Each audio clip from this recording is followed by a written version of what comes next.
Okay, let's jump into our deep dive today. We are turning our attention to a really significant moment captured in Scripture, Deuteronomy chapter 33. And this isn't just any chapter, is it? This is Moses' final message, his last public act, really, before his death, Yeah. where he pronounces these blessings over the tribes of Israel. Right, as Moses, the man who led them out of Egypt all through the wilderness, now he's standing right on the edge of the promised land, giving this ultimate benediction. It really sets the stage. This isn't some casual farewell. No, definitely not. It's specific, it's weighty, a declaration about identity, purpose, the future for each tribe, and just a powerful final word on that incredible relationship between God and the people. It really encapsulates so much, doesn't it? Their history, their future hope, all in this one chapter. It's Moses kind of summarizing their unique place, under God's care. So how does he kick this off, this final blessing? It starts with this incredible description of the divine presence, talking with the Lord coming from Sinai, dawning from Seir, shining forth from Mount Paran. What kind of picture is this painting for the people listening then? Well, it's grand, isn't it? Almost overwhelming. A display of God's arrival, his authority. Sinai, obviously, that's where the law was given. The defining moment. Exactly, the core of the covenant. And Seir, Paran, those link back to the wilderness journey. Places of trial, but also revelation. So the imagery is God appearing in glory, coming from the south, like the sun rising, moving towards Israel. It connects the blessing right back to those foundational moments. The law, the covenant. And there's that detail that adds another layer coming with myriads of holy ones. Yes, that's key. God isn't arriving alone. He's accompanied by this vast, uncountable company, probably angels, the heavenly host. Wow. It just amplifies the majesty, the power, the sheer scale of the divine presence involved here. It's saying the source of this blessing is, well, it's cosmic, not earthly. It feels like this setup isn't just about where God is, but his nature, his power, especially in relation to Israel. And then the relationship is described directly, isn't it? It is. It says, "Surely it is you who love the people. All the holy ones are in your hand. At your feet they all bow down, and from you receive instruction." And what's so striking there is how quickly it pivots. From this overwhelming power riding the heavens, myriads of holy ones, to this deep intimacy and sovereignty over everyone. God loves the people, Israel specifically, these countless heavenly beings, totally under his control in your hand. Right. And everyone, celestial, earthly, they all bow down and receive instruction from him. It just underlines God's absolute rule over everything, but also highlights his specific, unique love for Israel. And the instruction they receive is pinpointed. It says, "The law that Moses gave us, the possession of the assembly of Jacob." Yeah, that solidifies the centrality of the law, doesn't it? It's not just a set of rules handed down. It's described as a cherished possession. Interesting way to put it. Right, something that uniquely belongs to the community of Israel, the assembly of Jacob. It's integral to who they are, given through Moses, who's just about to leave them. So this blessing is rooted right in that covenant relationship defined by the law. And Moses' own position in all this gets noted just before the tribal blessings start. It mentions he was king over Jeshurun. Ah, Jeshurun. Which is another name for Israel, right? Often affectionate. Exactly, a kind of poetic, affectionate name. And it says he was king when the leaders of the people assembled along with the tribes of Israel. So he was the appointed leader, the figurehead overseeing the nation at this really pivotal moment. They're all gathered, unified as a people, right on the brink of entering the land. And Moses, their human leader under God, he delivers these final crucial words that will shape how they see themselves, their future. It just highlights his authority given by God in mediating this blessing. Okay, so the scene is set. We have this majestic picture. God's relationship with Israel, Moses' role, the law's importance, and then Moses shifts focus pretty dramatically, doesn't he? He moves from the collective Jeshurun to look at each specific part, tribe by tribe. He does. He blesses them individually, or sometimes in pairs, addressing the unique character, the role, the future expected for each tribe. It's like looking at a mosaic and speaking a specific word over each little tile, knowing how they all fit together. Let's start with the first one mentioned then, Reuben. The source gives a pretty simple, direct blessing. Let Reuben live and not die, nor his men be few. Compared to some of the others, that feels, well, foundational, almost basic. It is direct, yeah. And maybe tellingly so if you think about Reuben's somewhat challenging history, especially Jacob's earlier prophecy over them. Right. This blessing focuses on the most fundamental things, survival and population strength. It's basically a prayer for their continued existence, their vitality within the nation, making sure they don't just dwindle away or disappear. Okay, that makes sense. After Reuben's blessing for survival, what about Judah? The words here are quite different. Hear, O Lord, the cry of Judah. Bring him to his people. With his own hands he defends his cause. Oh, be his help against his foes. Yeah, this blessing speaks to a tribe often in conflict, likely taking a lead role. That repeated plea for God to hear and to help against enemies, that's prominent. And that detail, with his own hands, he defends his cause. What do you make of that? It's fascinating, isn't it? It suggests a certain active, maybe self-reliant posture in their struggles, perhaps leadership in battle, but still ultimately dependent on God's intervention for real help, for victory. It definitely hints at their future prominence. That's a great contrast already. Basic survival for Reuben, active defense with divine aid for Judah. Then we get to Levi, and their blessing is significantly longer and feels completely distinct. Focus on their unique relationship with God. Starts right off. Your Thummim and Urim belong to the man you favored. That immediately sets Levi apart, doesn't it? The Thummim and Urim, those were the items linked to the high priest used for figuring out God's will. Right. So this opening line connects the whole tribe directly to that priestly function, that access to divine guidance. It highlights their unique spiritual favor. And it links back to moments of testing. You tested him at Massa. You contended with him at the waters of Meribah. Yeah, those were moments in the wilderness where Israel tested God or contended with Moses. But here it says God tested or contended with Levi. This might refer to the general wilderness trials, or maybe more specifically to that incident with the golden calf. Ah, where the Levites showed fierce loyalty. Exactly. They were loyal to Moses and God, showing their devotion when the nation was failing. That could be the testing it means. And that loyalty is described in almost stark terms. He said of his father and mother, I have no regard for them. He did not recognize his brothers or acknowledge his own children, but he watched over your word and guarded your covenant. That's one of the most powerful lines in the whole chapter, I think. It speaks to the absolute, all-consuming priority of their sacred duty, their covenant loyalty above any earthly tie, even family. Wow. It's an extraordinary picture of devotion to God's word, his covenant. And it explains why they were chosen for this unique role of mediation. Their specific function is then spelled out clearly. He teaches your precepts to Jacob and your law to Israel. He offers incense before you and whole burnt offerings on your altar. So they're the keepers, the interpreters, the teachers of the law, making sure the people understand and follow God's commands. And they're the mediators of worship, offering incense, sacrifices on behalf of everyone. The blessing asks for God's help and success in these crucial sacred tasks. Bless all his skills, O Lord, and be pleased with the work of his hands. Their labor isn't just physical, it's sacred work needing divine blessing. And like Judah, there's a strong note about their enemies, but it seems tied specifically to their sacred role here. Smite the loins of those who rise up against him. Strike his foes till they rise no more. It's a prayer for divine defense, specifically for this tribe dedicated to God's service. Anyone opposing Levi's work is basically opposing God's appointed ministers. So the blessing calls for their decisive defeat. Moving from the dedicated priests of Levi to Benjamin, described with really beautiful, comforting imagery. The beloved of the Lord. Yeah, that's lovely. The blessing continues. Let the beloved of the Lord rest secure in him, for he shields him all day long, and the one the Lord loves rests between his shoulders. This is just a picture of incredible divine intimacy, isn't it? Right. Favor, protection. Benjamin is singled out as particularly cherished. That imagery of resting secure, being shielded constantly, and resting between his shoulders, it makes you think of a parent carrying a beloved child. Safe and close. Exactly. It speaks to this profound sense of security and divine nearness for Benjamin. Then comes Joseph, representing both Ephraim and Manasseh. And this is one of the most expansive, really detailed blessings. It focuses heavily on abundance and strength. It really is expansive. Moses just pours out blessings of prosperity, all connected to the land itself. He lists them.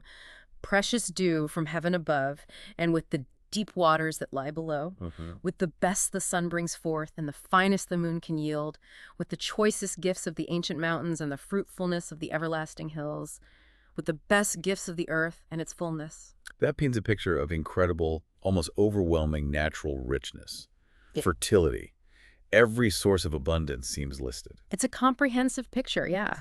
Agricultural geographical bounty. And importantly, this material prosperity is tied directly back to the divine source, specifically the favor of him who dwelt in the burning bush. That moment where God commissioned Moses himself. Wow. Yeah. Linking Joseph's blessing right back to that foundational, powerful, divine encounter. And this exceptional favor, it's directed specifically to rest on the head of Joseph, on the brow of the prince among his brothers. A nod to Joseph's own history, maybe. His role as the favored son who became a leader in Egypt. Could well be. But the blessing doesn't stop with abundance. It moves right into powerful imagery of strength, dominance even. Right. Absolutely. In majesty, he is like a firstborn bull. His horns are the horns of a wild ox. With them, he will gore the nations, even those at the ends of the earth. That's fierce imagery. It is. The bull, the wild ox, symbols of power, untamed strength. It's aggressive language, speaking of military might, expansion, pushing back enemies far and wide. And it specifies the numbers embodying this power. Such are the 10,000s of Ephraim, such are the thousands of Manasseh. Highlighting the anticipated large population and military strength of Joseph's descendants, especially Ephraim, who would become a dominant tribe. It's a blessing of leadership, prosperity, and military dominance all rolled into one. Okay, now Zebulun and Issachar are blessed together, almost side by side. Yeah. Rejoice, Zebulun, in your going out, and you, Issachar, in your tents. Yeah, this is often interpreted as reflecting different aspects of Israel's life, and maybe their geography. Zebulun often linked with the coast, trade the going out, Makes sense. and Issachar with the agricultural heartland, intense. One active, outward-looking maybe, the other more settled, focused inward. But they seem connected in action. They will summon peoples to the mountain and there offer sacrifices of righteousness. They will feast on the abundance of the seas, on the treasures hidden in the sand. That suggests collaboration, doesn't it? They might have different pursuits, but they come together for worship, drawing others to the central sanctuary, the mountain. Ah, okay. And they both seem to benefit from diverse kinds of wealth, not just from the land, but maybe from the sea, trade, coastal resources. That treasures hidden in the sand hints at that. It shows different roles contributing to a shared national life, shared spiritual life. Gad is next, introduced with a blessing on expansion. Blessed is he who enlarges Gad's domain. Then portrayed with another powerful animal image. Gad lives there like a lion, carrying an arm or head. Another lion image. Power, aggression again, suggesting Gad would be a formidable force, maybe known for swift, decisive action, and that blessing on expansion hints they were meant to grow, increase their territory. It also notes their strategic choice of land. He chose the best land for himself. The leader's portion was kept for him. That's referring to the land east of the Jordan, right? Outside the main promised area. Yes, they chose their inheritance early on. But even though they were a bit separated geographically, they still played a key role when the nation gathered. When the heads of the people assembled, he carried out the Lord's righteous will and his judgments concerning Israel. So not just fierce warriors. Apparently not. This suggests Gad also participated actively in national leadership, upholding justice. A well-rounded picture. Dan gets a very concise but powerful description. Dan is a lion's cub springing out of Bashan. Another lion, consistent theme of strength there. And linking them to Bashan, an area known for robust livestock, powerful imagery suggests their vigor, and maybe their geographical movement. The tribe of Dan eventually migrated northwards. So it's a quick, potent image, strength on the move. Naphtali is highlighted for abundance and favor. Naphtali is abounding with the favor of the Lord and is full of his blessing. He will inherit southward to the lake. This blessing just emphasizes overwhelming divine grace. Blessing leading to a generous inheritance, and mentioning southward to the lake points specifically to that fertile region around the Sea of Galilee. Beautiful area. Exactly. Known for its beauty, its resources. It's a picture of a tribe just overflowing with divine goodness. And finally, Asher. Most blessed of sons is Asher.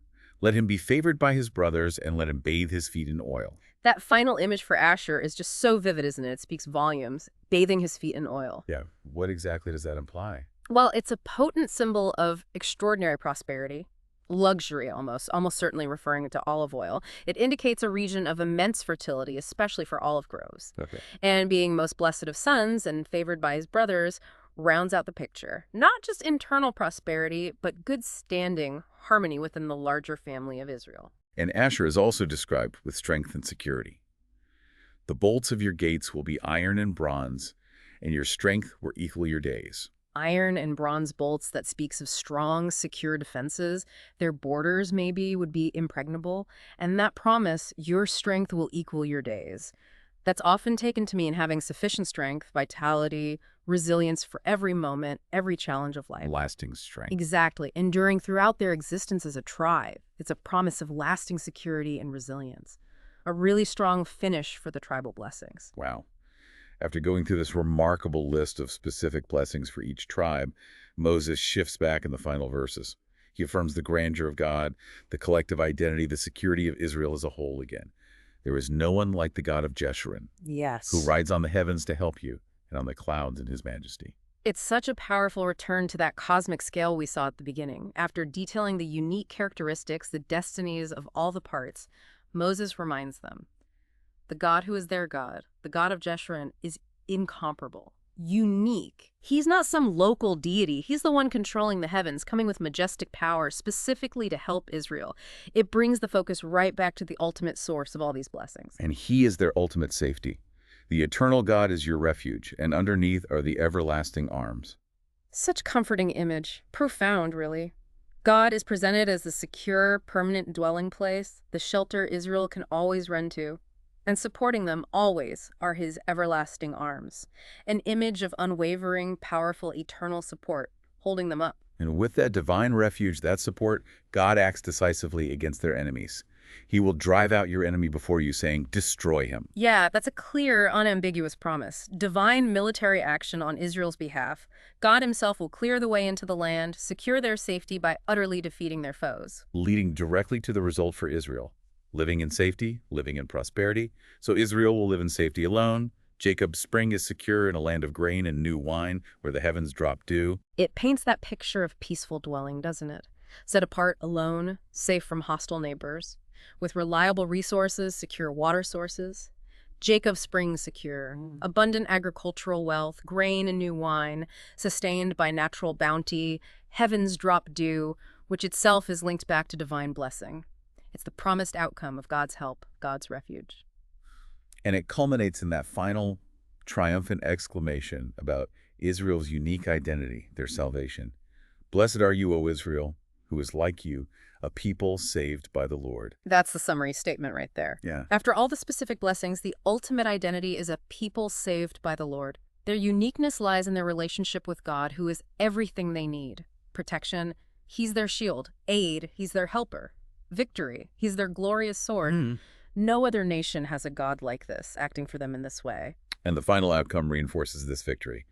Your enemies will cower before you, and you will trample down their high places. A decisive endnote. Enemies won't just be defeated, they'll submit in fear. And Israel will overcome their centers of pagan worship, those high places, establishing God's dominion in the land. Wow. Stepping back and just looking at Deuteronomy 33, it's incredible how much Moses packs into these final words. Yeah. It starts with this grand cosmic picture of God arriving. Yeah. Moves into these distinct, almost personal blessings for each part of the nation, and then zooms back out to this powerful, collective affirmation of Israel's unique identity, their destiny under God's protection. It really does give you the full spectrum. The individual tribes matter, absolutely. Their specific characteristics, their callings, they're acknowledged and blessed. But it's all situated within this larger, unbreakable covenant, this identity as the people saved by the Lord, Jeshurun. Right. The details for each tribe, they contribute to the overall strength, the overall purpose of the whole nation. And connecting this back to you, the listener, exploring these specific details, these overarching themes, it really helps us grasp the profound sense of identity, divine favor, and just robust hope being given to Israel at this crucial turning point in their history. It's a powerful statement of who they're meant to be and the divine resources they have available. It shows how the different pieces fit together, you know, the warrior tribe, the priestly tribe, the prosperous tribes, the secure tribes.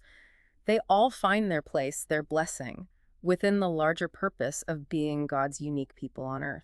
Thinking about that interplay between the individual parts and the collective whole, here's maybe a final thought to leave you with based on the source material. Consider the tension woven through this chapter. You have these incredibly specific, almost individual blessings given to each tribe. Asher bathing his feet in oil, Dan springing out like a lion's cub, Benjamin resting between God's shoulders. It's these really detailed pictures of their unique character or future. Very specific. But the chapter begins and ends with these powerful, sweeping declarations about the collective identity. The destiny of Israel as Jeshurun, the beloved, the saved people, unique among nations.